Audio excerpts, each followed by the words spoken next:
লজ্জা হবে না? ওগো আমার ভাইয়েরা, এই জন্য একটু লজ্জা করার দরকার।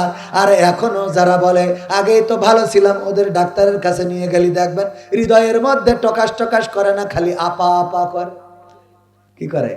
আপা আপা আপা আপা আপা করে। ঠিক না বেঠিক? পর্দার অন্তরালে মা বোনেরা আমার, আপনাদেরও কিছু দায়িত্ব আছে। স্বামীর সাথে খারাপ আচরণ করা যাবে, স্বামীর সাথে খারাপ আচরণ করা যাবে না, সন্তানের সামনে গালমন্দ করা যাবে না, গীবত করা যাবে না, পরনিন্দা করা যাবে না, পরচর্চা করা যাবে না। আমার মা বোনেরা, সন্তানদেরকে আপনি যেমন করে গড়ে তুলবেন, ওরা মাটির মতো, ওরা কাদার মতো, ওরাও তেমন হয়ে গড়ে উঠবে। আপনি যদি মানুষের গীবত করেন, গালমন্দ করেন, সিরিয়াল দেখেন, টিভি দেখেন, নামাজ না পড়েন, কোরআন না পড়েন, হাদিস না পড়েন, ইসলামী সাহিত্য না পড়েন, তাইলে ওই সন্তানও শয়তান হয়ে বেড়ে উঠবে। পরবর্তীতে এই সন্তান বড় হওয়ার পরে আপনাকে বৃদ্ধাশ্রমে রাখবে, আপনার ওষুধ কিনে দেবে না, আপনার খোঁজ খবর নেবে না, এমনকি দুনিয়ার পরে কষ্ট তো দেবে দেবে দেবে, আর পরকালে জাহান্নামে যাওয়ার কারণ হয়ে যাবে। ঠিক না বেঠে? এই জন্য সন্তানদেরকে মানুষ করার জন্য আপনারা নিজেদেরকে পরিবর্তন করবেন, নিজেদের চরিত্র, নিজেদের ব্যবহার, আচার আচরণ পরিবর্তন করবেন। স্বামীর সাথে খারাপ আচরণ করবেন না, কারণ মেয়েটা শেখে। আপনি যদি স্বামীর সাথে খারাপ আচরণ করেন, ওই মেয়েটাও শেখে কেমন আচরণ করতে হবে। আপনি যদি স্বামীর বাইরে কারোর সাথে কথা বলেন, ওই মেয়েটাও শেখে স্বামীর বাইরেও কথা বলা যায়। যদি মেয়ের চাচাদের সাথে কথা বলেন গো, তাইলে এই মেয়েও বিয়ের পরে তার অন্যান্য এই জাতীয় যারা আছে তাদের সাথে কথা বলবে। আমার মা বোনেরা বলছে, হুজুর গো, আমাদের কথা বলেন, সামনে যারা বসে আছে ওরা কি ফেরেশতা নাকি? ওরাও তো সেই একই কাজ করে। যদি আপনারা বিড়িখোর হন, আপনার সন্তান ডাইলখোর হবে। ঠিক না বেঠে? বিড়িখোর হইলে ডাইলখোর হবে। আপনি যদি গালাগালি দেন, ও আর এর থেকে বেশি কিছু করবে। আপনি যা লাঠি দিয়ে মারেন, ও তার ছুরি দিয়ে কোপাবে। সুতরাং আমাদের সবার পরিবর্তন দরকার। আল্লাহ আমাদের হেফাজত করুন। সম্মানিত ভাইয়েরা, মুহতারাম গাজী অ্যাডভোকেট এনাম আঙ্কেল, আমাদের শ্রদ্ধাভাজন ওস্তাদজি, উনি হঠাৎ অসুস্থ হয়ে পড়ার কারণে আজকে আমাদের প্রোগ্রামে আসতে পারছেন না। সবার কাছে দোয়া চেয়েছেন, আমরা দোয়া করি আল্লাহ রাব্বুল আলামিন আমাদের মুহতারামকে সুস্থতা দান করুন। বলেন আমিন। আলহামদুলিল্লাহি রাব্বিল আলামিন। ربنا ظلمنا أنفسنا وإن لم تغفر لنا وترحمنا لنكن করে ফাঁসির কাষ্ঠে ঝুলে প্রমাণ করে, তারা জীবন দিয়ে প্রমাণ করে, জীবন দিতে রাজি, রক্ত দিতে রাজি, শহীদ হতে রাজি, কিন্তু আমরা বাংলাদেশের মানচিত্রের 1 ইঞ্চি মাটি ছেড়ে দিতে রাজি নই। সেই তাওহীদি জনতা আছে না নাই? আছে না নাই? কিন্তু আমার দেশে এখনো ষড়যন্ত্র থেমে নাই। আমার অপর ভাইদেরকে বলেছে, ক্ষমতায় আসলে দেশ স্বাভাবিক হয়ে যাবে, ভারতের সাথে সম্পর্ক স্বাভাবিক হয়ে যাবে। ব্যাস শুরু করে দিলেন আমাদের সাথে দ্বন্দ্ব। এই দ্বন্দ্ব করে লাভ নাই, কারণ তারা জানে কারা দেশ প্রেমিক আর কাদেরকে টাকা দিয়ে কিনা যায়। ঠিক না বেঠে? টাকা দিয়ে মুসলমানদের ঈমান কিনা যায় না, আলেম ওলামার রক্ত কেনা যায় না, আলেম ওলামার ঈমান বিক্রি করে না।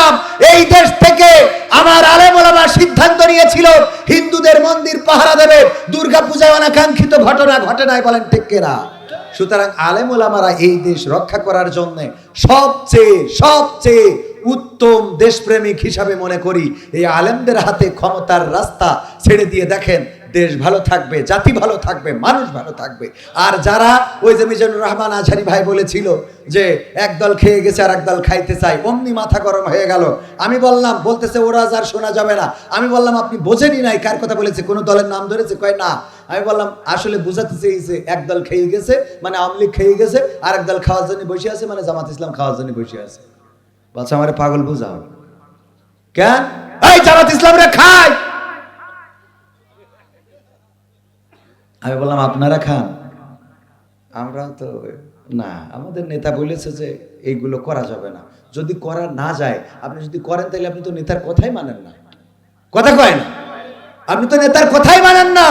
কোন দলের নাম ধরা হয় নাই, শুধুমাত্র বলা হয়েছে একদল খেয়ে গেছে আর একদল খাওয়ার জন্য রেডি হয়ে আছে। এই খাওয়া দলটা হলো বাংলাদেশ সাদাবাজ পার্টি। ওটা বিএনপি না, আওয়ামী লীগ না, জামাত না, জাসদ না, বাসদ না, হেফাজত না। ওরা ওই করে খেয়ে বেড়ায়, ওরা সব সময় সুবিধা নিতে চায়, বলেন ঠিক কিনা?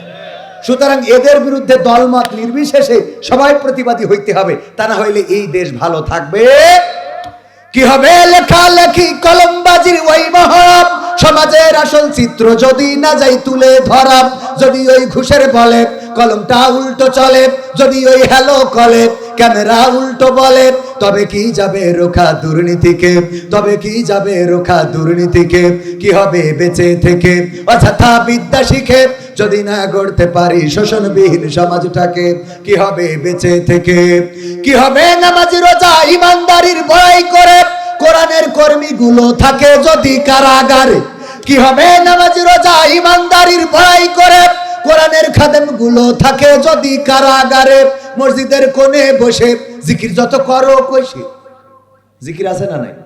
এখন আবার নতুন জিকির উঠছে,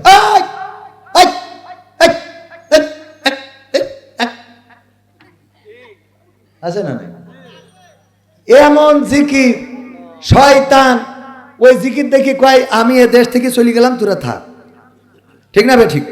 মসজিদের কোণে বসে জিকির যত করো কষে, এভাবে যায় না পাওয়া আল্লাহকে, এভাবে যায় না পাওয়া আল্লাহকে, কি হবে বেঁচে থেকে অযথা বিদ্যা শিখে যদি না গড়তে পারি শোষণবিহীন সমাজটাকে, কি হবে বেঁচে থেকে, কি হবে আলেম হয়ে ইমাম সেজে মসজিদেতে পারো যদি সত্য কথা উচ্চ স্বরে না বলিতে, কি হবে আলেম হয়ে ইমাম সেজে সমাজেতে পারো যদি সত্য কথা উচ্চ স্বরে না বলিতে, চাকরি ভাই করো যদি ছেড়ে দাও ইমামতি, চাকরি ভাই করো যদি ছেড়ে দাও এই না গদি, কি হবে ধোকা দিয়ে আল্লাহকে, কি হবে ধোকা দিয়ে আল্লাহকে, কি হবে বেঁচে থেকে অযথা বিদ্যা শিখে যদি না গড়তে পারি শোষণবিহীন সমাজটাকে, কি হবে বেঁচে থেকে, কি হবে নেতা হয়ে জনবলে ঘাড় ফুলিয়ে দড়া টানা গরম দেখে যদি থাকো ঘরে শুয়ে। এমন নেতা আছে না নাই? কি বললো?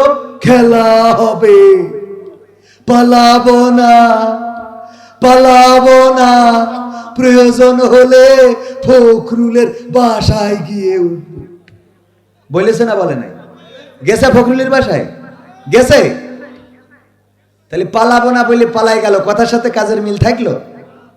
কি হবে, কি হবে নেতা হয়ে জনবলে ঘাড় ফুলিয়ে রাজপথ গরম দেখে যদি থাকো ঘরে শুয়ে, এর চেয়ে সেজে গুজে ভিলেনের সঠিক পোজে, এর চেয়ে সেজে গুজে ভিলেনের সঠিক পোজে, দিয়ে দাও অভিনয়ে দিব জীবনটাকে, দিয়ে দাও অভিনয়ে জীবনটাকে, কি হবে বেঁচে থেকে অযথা বিদ্যা শিখে যদি না গড়তে পারি শোষণবিহীন সমাজটাকে, কি হবে বেঁচে থেকে, কি হবে পুরুষ হয়ে জন্ম নিয়ে বাংলাদেশে যদি যাই ক্ষমতাটা ঘুরে ফিরে নারীর হাতে, কি হবে পুরুষ হয়ে জন্ম নিয়ে এই দেশেতে যদি যাই ক্ষমতাটা ঘুরে ফিরে নারীর হাতে, কি বা জবাব দেবে, কিভাবে মুখ দেখাবে, কি বা জবাব দেবে, কিভাবে মুখ দেখাবে আমাদের আগামী সেই প্রজন্মকে, তোমাদের আগামী সেই প্রজন্মকে, কি হবে বেঁচে থেকে অযথা বিদ্যা শিখে যদি না গড়তে পারি শোষণবিহীন সমাজটাকে, কি হবে বেঁচে থেকে, কি হবে, কি হবে আকাশ ছোঁয়া বিলাসবহুল বাড়ি গাড়ি না খেয়ে কত মানুষ পরপারে দিচ্ছে পাড়ি, কি হবে আকাশ ছোঁয়া বিলাসবহুল বাড়ি গাড়ি না খেয়ে কত মানুষ পরপারে দিচ্ছে পাড়ি, আজরাইল আসবে যবে মাটিতেই পড়ে রবে, আজরাইল আসবে যবে মাটিতেই পড়ে রবে, কোনো কাজে লাগবে না ওই প্রাসাদটাকে, কোনো কাজে লাগবে না ওই প্রাসাদটাকে, কি হবে বেঁচে থেকে অযথা বিদ্যা শিখে যদি না গড়তে পারি শোষণবিহীন সমাজটাকে, কি হবে বেঁচে থেকে। এই সমাজ আওয়ামী লীগেরাও চাই, বিএনপিরাও চাই, এই সমাজ জামাতও চাই, জাসদ চাই, বাসদ চাই, কোন দল চাই নাই যে এই দেশে বৈষম্য থাকবে, কোন দল চাই নাই এই দেশে শোষণ হবে। পাকিস্তানিরা শোষণ করত, তারা আমাদের উপরে জুলুম করত, আমাদেরকে মারতো ধরতো বলেই 1971 আমরা স্বাধীনতা যুদ্ধ করলাম, আর স্বাধীনতা যুদ্ধ করে একটা শোষণ মুক্ত সমাজ গড়তে চাইলাম। 1971 থেকে 75 যে ক্ষমতায় আসলো সে শোষণ মুক্ত করলো না, তারপরে এরশাদ আসলো, জিয়াউর রহমান আসলো, না শোষণ মুক্ত হলো না, এরপরে এরশাদ আসলো, না শোষণ মুক্ত হলো না, খালেদা জিয়া আসলো, না শোষণ মুক্ত হলো না, আবার শেখ হাসিনা আসলো, তাও হলো না, তারপরে আবার খালেদা জিয়া জামাত ইসলাম সহ আসলো, তাও হলো না। এরপরে আবার শেখ হাসিনা আসলো, 16টা বছর, 15.5-16 বছর ক্ষমতা ধরে থাকলো, তাও শোষণ মুক্ত হলো না। এখনো কি শোষণ মুক্ত হয়েছে নাকি? শোষণ মুক্ত ততদিন হবে না। আপনি নোকিয়ার চার্জার নিয়ে আইফোনের মধ্যে ঢুকালে কি চার্জ হবে? চার্জ হবে? নোকিয়ার চার্জার যেমন আইফোনে ঢুকাইলে চার্জ হবে না, আইফোনের চার্জার যেমন নোকিয়ায় ঢুকাইলে চার্জ হবে না, তেমনি ভাবে আল্লাহর সৃষ্টি করা দুনিয়ায় আল্লাহর আইনের বাইরে যদি মানব রচিত কোনো আইন দিয়ে দেশ চালাতে চান, তাইলে সেই দেশে শান্তি হবে। শান্তি হবে?